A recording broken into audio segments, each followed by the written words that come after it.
It's sociopathic, you know. One minute he can be your best friend, and the next minute he's thinking how he's going to tear your throat out. The real power trip for Klaus is to be able to manipulate someone. So Klaus is a character that we've been told from the beginning is almost pure evil, but every week we see a little bit more humanity. So what's going on there? I think there's only so long you can kind of sustain that two-dimensional evil before you have to learn about its roots. You have to find out where that came from, you know.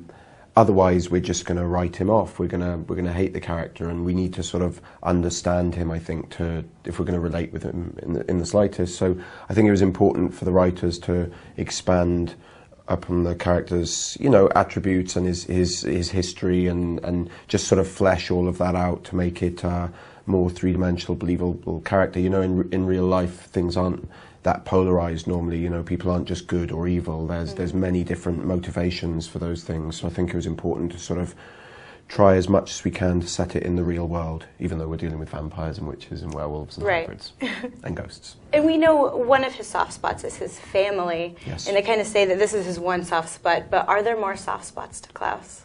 We're going to see more, yeah. There's, you know, one thing we talked about, and which I've been pushing for it seems like a long time, is a love interest.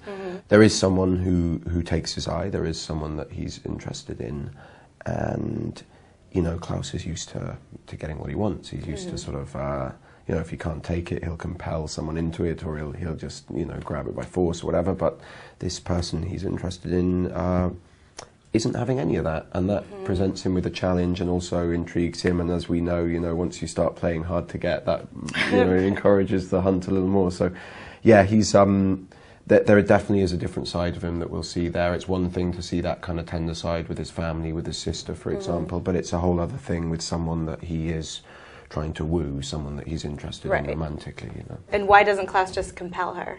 First of all, why she wouldn't be interested is a very crafty way of trying to narrow down, who is this, and is it someone we've met before? So I applaud your craftiness, but you're going to have to get up a little earlier in the morning. It's there are really strong reasons why she isn't just wooed by him straight away, but you know, he does have 1,000 years of experience, and he's you know, very kind of we're going to learn, you know, a very kind of cultured man, as well as being, you know, a sadistic killer, and so there are elements of him that can be very charming. So it's going to be a struggle for her. Why he doesn't just compel her, I think, is the same reason why he didn't just compel Stefan straight away to sort of just be a remorseless killer. He wanted him to come around himself, to make his own decisions. That, you know, it would be easy for Klaus to just compel someone to love him, or to you know, like Damon did to Andy Starr, right? To make her his girlfriend through compulsion. But I think really the real power trip for Klaus is to be able to manipulate someone into that, to be able to make them believe it's their decision, you know. So how much of a human is still in Klaus then? You know, I'm starting to believe more and more. I don't think we're ever going to find him hanging out at the Mystic Grill with Jeremy and Matt, you know, in his time off. But I do think there's a certain level of humanity. You know, they talk about on our show, when you're a vampire, your emotions are intensified. And so that's why a lot of vampires shut it off. But I think for Klaus, he has a very, very deep well of emotion. And once his family start appearing, things start pouring out of him that, you know, it's very difficult to stop. And so, yeah, I think there's a very strong human element to him, but then, you know, humans can be cruel as well, and can be all kinds of terrible, so that doesn't necessarily mean it's a good thing. And I know we're going to meet more original brothers, so what can you tell me both about the characters and the actors playing them? Well, we know their names, don't we? We know we're going to meet Col and Finn. And we know that they're, yeah, like you say, they're my siblings. I can't really reveal what episode we're going to meet them in, or under what circumstance. But I can tell you that I like them both very much, the actors, and we've got a proper little, you know, it's going to be a proper little gang with everybody. And now I like everybody in my family now.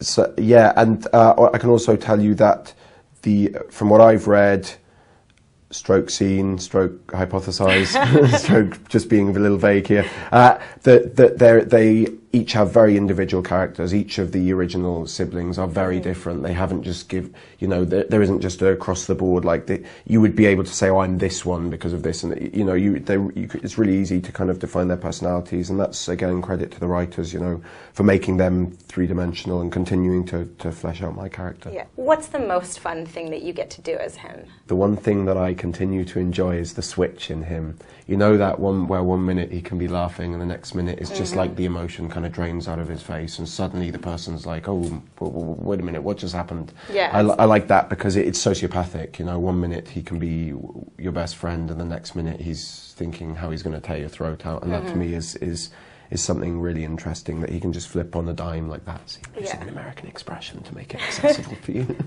And is he ever going to make friends with someone else? I think he desperately wants that. He's, more than anything, he's lonely.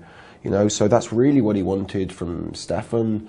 Kind of what he wants from Tyler, I think, with this whole siring. The thing is that Klaus hasn't figured out yet that you don't make friends through fear, through frightening people into being your friend. He has a hard time developing relationships that are based on trust, because he feels like his family abandoned him and his father never loved him, and so he can't. It's so dysfunctional, the roots of it all, that he has trouble kind of developing those relationships organically. But yeah, I hope so, for his sake, because otherwise it's just going to get worse for everyone else. Yeah. As a fan, every time you turn on an episode, there's always a little bit of a fear that this might be the episode that Klaus gets killed. Yeah. So do you have that fear? For me too, reading it, I remember the end of season 2, reading that big sacrifice episode 21, and they're all planning to kill him, and they're so sure it's going to work. I started to believe it, and I was like, oh my God, I'm just going to flip to the end and see. I don't want to go yet. I'm really enjoying myself. I love my job, so I'd love to play this character for a little while longer, and explore a little more of him. But if they do kill me, I know it'll be in a very kind of dramatic, epic fashion. So.